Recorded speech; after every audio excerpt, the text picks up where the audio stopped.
अस्सलाम वालेकुम दोस्तों, वेलकम है आपके मेरे यूट्यूब चैनल पाइपिंग नॉलेज में। Today we are going to discuss about piping execution procedure. आज की वीडियो में स्पेशली मैं बात करने वाला हूं कि पाइपिंग एग्जीक्यूशन प्रोसीजर क्या है।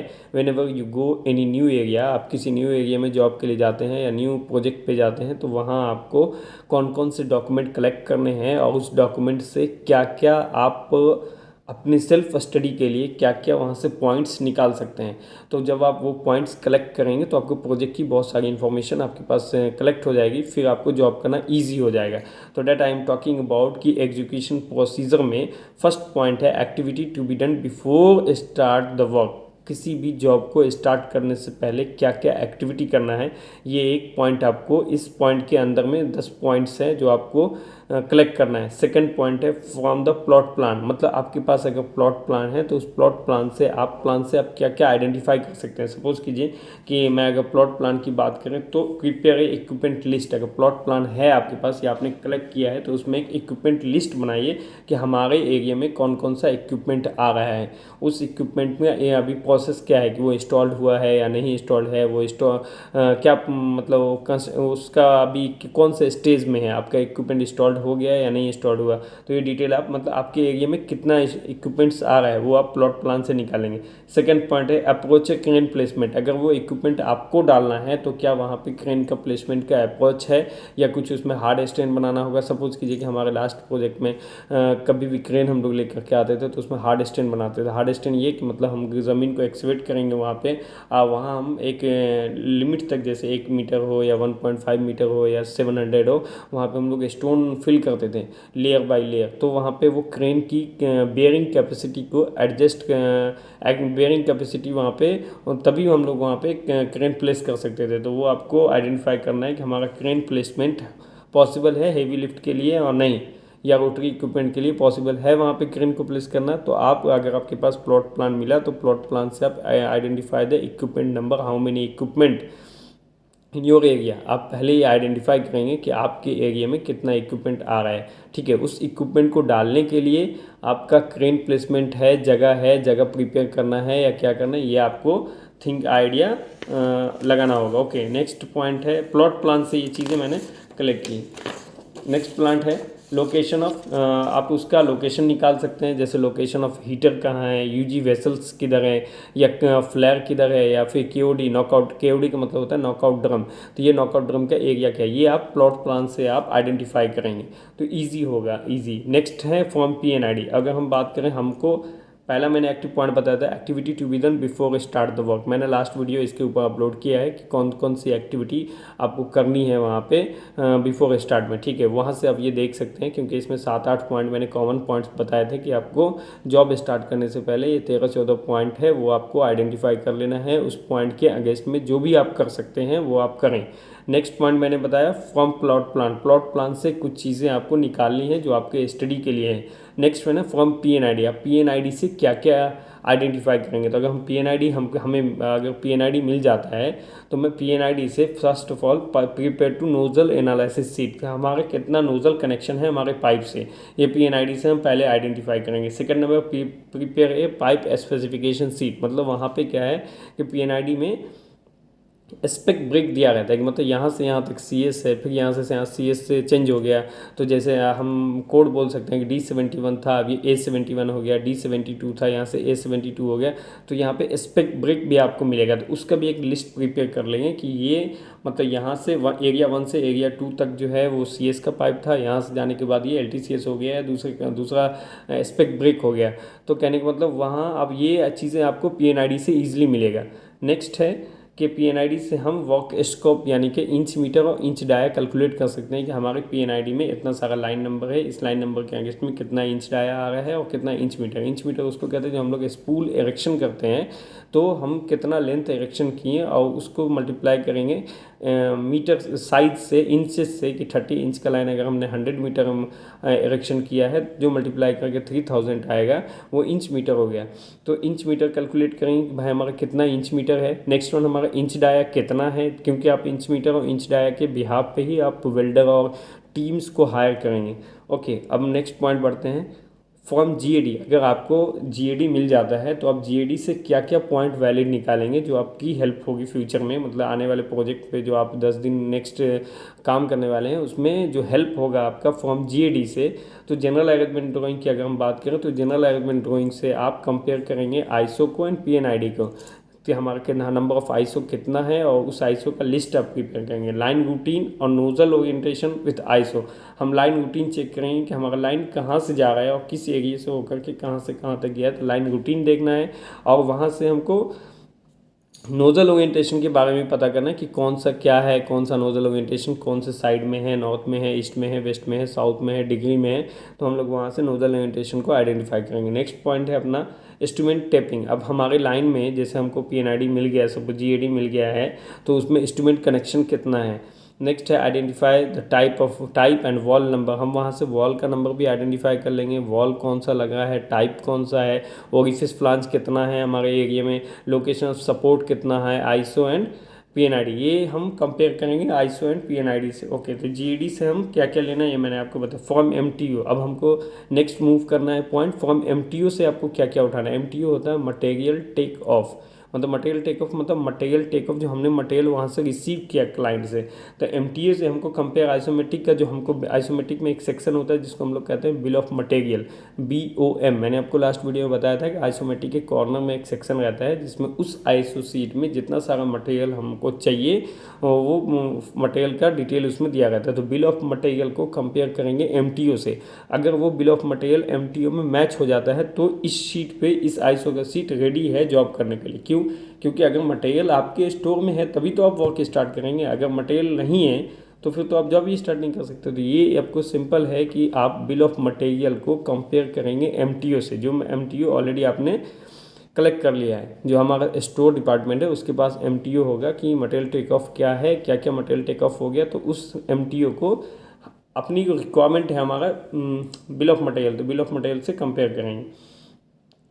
प्रिपेयर तो टोटल स्कोप हम लोग किससे बनाएंगे, मटेरियल टेक एमटीओ से हम लोग टोटल स्कोप बना सकते हैं कि कितना स्कोप का मटेरियल हमारे पास आ चुका है। विथ स्कोप कैसे निकालेंगे, स्कोप विथ स्पेक वाइज का मतलब कि सीएस का कितना स्कोप है, एसएस का कितना स्कोप है, एलॉय स्टील का कितना है, एलटीसीएस का कितना है, तो स्पेक वाइज हम लोग स्कोप बनाएंगे। क्यों? क्योंकि हम डिफरेंट काम में डिफरेंट आदमी को लगाएंगे। सबसे एसएस के लिए एक कॉन्ट्रैक्टर अलग लगाया, सीएस के लिए अलग लगाया, अपना एलटीसीएस के लिए अपना मैन पावर लगाया, तो इस टाइप से हम लोग डिवाइड कर सकते हैं। ओके, नेक्स्ट पॉइंट है material upload in IMS system. एक सिस्टम हम लोग बनाएंगे, जैसे हम लोग का PMS सिस्टम होता है यहाँ पे, तो उस सिस्टम में हम लोग जो भी मटेरियल हमारा रिसीव हुआ है हम उसको अपलोड कर देंगे। क्यों? क्योंकि जितने भी इंजीनियर हैं वो उस सिस्टम को PMS को ओपन करके, प्रोजेक्ट मैनेजमेंट सिस्टम को ओपन करके वहाँ से वो देख सकते हैं कि कौन सा मटेरियल हमारा आया है, कौन सा रिसीव नहीं हुआ, कौन सा रिसीव हुआ है। तो that's why easy for the tracking. Okay, next अगर हम बात करें कि फ्रॉम आइसोमेट्रिक ड्राइंग से आपको आइसोमेट्रिक ड्राइंग से क्या क्या कलेक्ट करना है। तो आइसोमेट्रिक ड्राइंग अगर आपको मिल गया है तो आइसोमेट्रिक ड्राइंग से मैंने पहले ही वीडियो में बताया कि 20 चीज़ें आपको चेक करनी थी, लास्ट वीडियो मैंने अपलोड किया है फ्यू वीक्स अगो। तो now I am talking about कि आइसोमेट्रिक ड्राइंग से आप क्या क्या डिटेल निकालने वाले हैं। First of all list of total number of ISO, total number of ISO का एक लिस्ट प्रिपेयर करेंगे। वो लिस्ट कैसा होगा, सिस्टम वाइज होगा विथ रिवीजन नंबर। हम उसमें रिवीजन नंबर का कॉलम बहुत इंपॉर्टेंट है। रिवीजन नंबर का कॉलम ये है कि ड्राइंग जो है वो रिवाइज होता रहता है। अगर आपने ओल्ड रिवीजन पे काम कर दिया और रिवीजन आ गया जीरो, सपोज आपने 0 रिवीजन पे काम किया है और उसका रिवीजन 1 आ गया है, तो 1 आया मतलब कुछ चेंजेस हुआ है, आपने 0 रिवीजन पे काम कर दिया मतलब वो उसमें जो चेंजेस हुआ आपने उसको किया नहीं। तो लेटेस्ट रिवीजन का ड्राइंग हमें आइडेंटिफाई करने के लिए हम जो टोटल लिस्ट बनाएंगे कि भाई इतना नंबर ऑफ आईएसओ है, उसका रिवीजन क्या है वो साथ में, कुछ भी चेंज होगा तो हम लोग इसमें चेंज करेंगे। Okay, if required make inch dia, हम एक और लिस्ट बना लेंगे, जैसे इस लाइन नंबर के अगेंस्ट में कितना इंच डाया है, इंच मीटर है, सॉकेट वेल्ड कितना है, फील्ड वेल्ड कितना है, सॉप वेल्ड क्या है। सॉप वेल्ड मतलब जो हम लोग फैब्रिकेशन शॉप में वेल्डिंग करते हैं, जो स्पूल फैब्रिकेशन करते हैं, तो हम एक ऐसा भी लिस्ट बना लेंगे कि उस लाइन नंबर के अगेंस्ट में टोटल वेल्डिंग कितना था, सॉप वेल्ड कितना है, फील्ड वेल्ड कितना है, टोटल इंच मीटर कितना है, तो हमारा अभी तक कितना कंप्लीट हो गया, कितना बाकी है, जो हो गया। ज्वाइंट नंबर के अगेंस्ट में हम लोग बनाएंगे कि जो अगर ज्वाइंट नंबर 21 कंप्लीट हो गया तो उसको कंप्लीट लिखेंगे। जो बैलेंस है वो बैलेंस रहेगा। तो ऐसे पीएमएस में ईजी होता है फाइंड करना, तो वो एक लिस्ट हम लोग तैयार कर लेंगे। Okay, prepare the total scope of socket weld. हाँ, अब एक लिस्ट बनाएंगे। पहले तो इंच मीटर का हमने बनाया कि हमारा इतना सारा है, फिर हम एक लिस्ट बनाएंगे जिसमें हमारा सॉफ्ट वेल्ड कितना है, फील्ड वेल्ड कितना है, number spool inch meter for all the isometric, और ये हमारा ऑल आइसोमेट्रिक के हिसाब से कितना इंच मीटर है, कितना स्पूल है, number of spool, soft weld कितना था, फील्ड वेल्ड कितना, ये एक डिटेल प्रिपेयर करेंगे। From where? From the isometric drawing. Okay, next point is prepare bill of material. हम जो बिल ऑफ मटेरियल प्रिपेयर करेंगे वो आइसोमेट्रिक ड्राइंग से ही मिलेगा, क्योंकि आपको पता है कि आइसोमेट्रिक में एक कॉलम होता है जिसमें बिल ऑफ मटेरियल रहता है। तो बिल ऑफ मटेरियल हम लोग कंपेयर किए थे अभी एमटीओ से, तो इसके भी एक हम लोग आइसोमेट्रिक के अगेंस्ट में कंप्लीट के डिटेल बना लेंगे कि कौन सा आइसोमेट्रिक में, जैसे एक आइसोमेट्रिक में 5 सीट है तो 5 सीट का हम लोग एक जगह मटेरियल बिल ऑफ मटेरियल को बनाएंगे शीट एक्सेल में, तो हम लोग ईजी होगा कंपेयर करने में। ओके, नाउ नेक्स्ट पॉइंट है ड्राइंग इंडेक्स। ड्राइंग इंडेक्स क्या होता है कि उस प्रोजेक्ट में अभी तक कितना ड्राइंग क्लाइंट की तरफ से हमें रिसीव हो गया उसका डिटेल रहता है कि ये ड्राइंग इंडेक्स है। तो वो drawing index whether is receive the drawing और नॉट, तो हमें वो पता चलेगा कि ये ड्राइंग हमको रिसीव हुआ है या नहीं हुआ। तो ड्राइंग इंडेक्स में पता चल जाएगा कि हाँ ये ड्राइंग हमको इतने तारीख को रिसीव हो गया, उसमें डेट वाइज डिटेल रहता है। तो ड्राइंग इंडेक्स भी आपको प्रिपेयर करना पड़ेगा। नेक्स्ट पॉइंट है यूजी पाइपिंग। आपको यूजी पाइपिंग के ड्राइंग से भी कुछ इंपॉर्टेंट पॉइंट निकालने होंगे। यूजी पाइपिंग के ड्राइंग से कुछ इंपॉर्टेंट पॉइंट की अगर हम बात करें,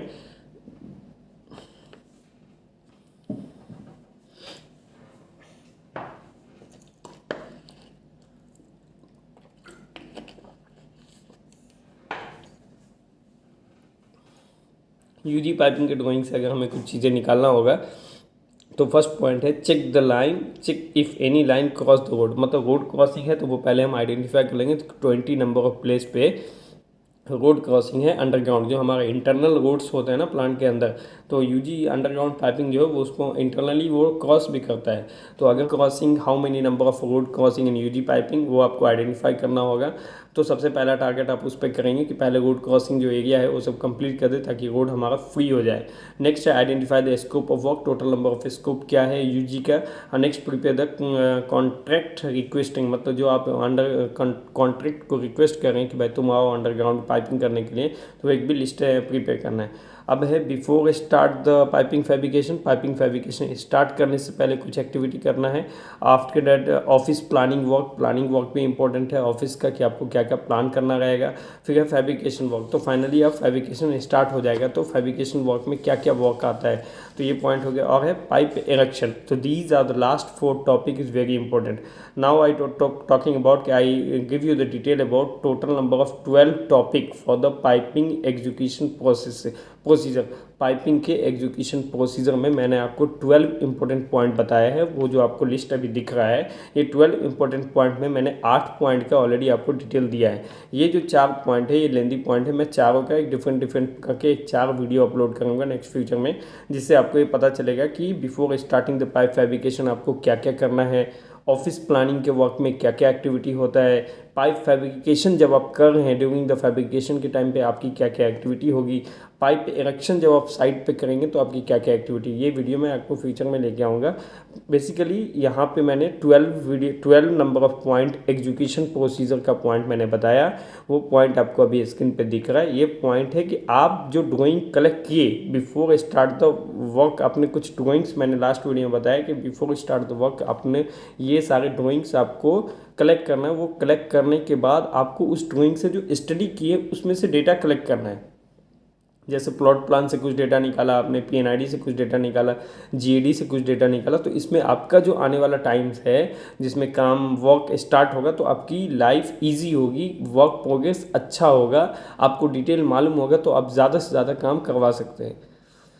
ओके दोस्तों, thank you for watching my video. If you like then share and subscribe. Most of the people my video watching, 70% of people of watching video but not subscribe, because my as per my watch time 70% of watch time non subscribed people. So I request you, if you like my video then you please subscribe.